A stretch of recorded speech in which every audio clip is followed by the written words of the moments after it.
Hello everyone. How's your day? I hope that everyone is fine.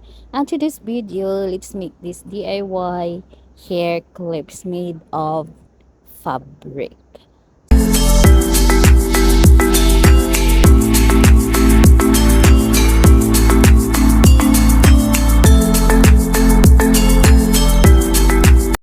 So I have here already done one piece of that flower, and then I just need to make a one more piece. So I need two pieces for two sides of my hair clips. Okay, let's go. Be with me.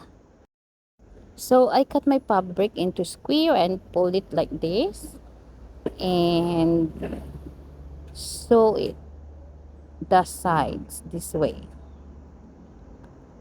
So easy to do. The stitching is okay if a little bit far away because we need to pull it later on to form it like a petal of a flower. So I close the two sides, and here I'm done, and pull it out.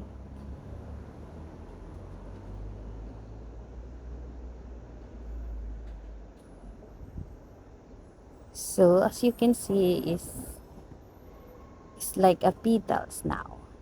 So I repeat the process through the other fabric that I cut. So I need like this 5 or 6 pieces. So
So here now I already done make the 5 petals, so I need to close up here. So I want it to close so tight so that our clips is very, very, what is that? Strong. I mean, yung matibay. So, now done. So, I added a beads. I design it with the beads.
So now I finished my flowers. I need to stick it into my clip. See?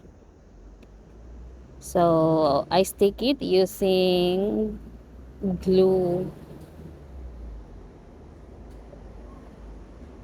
So I want to put a lot of glue so that will stick it well.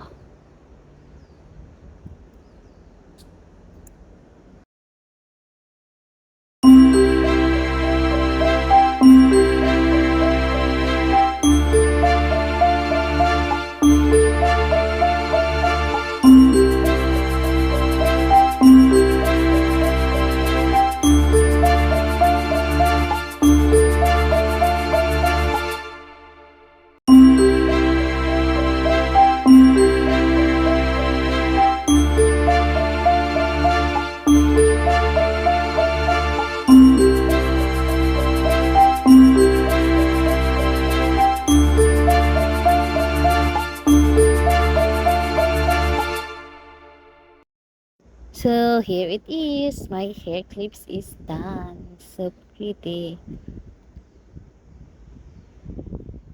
Thank you guys for watching.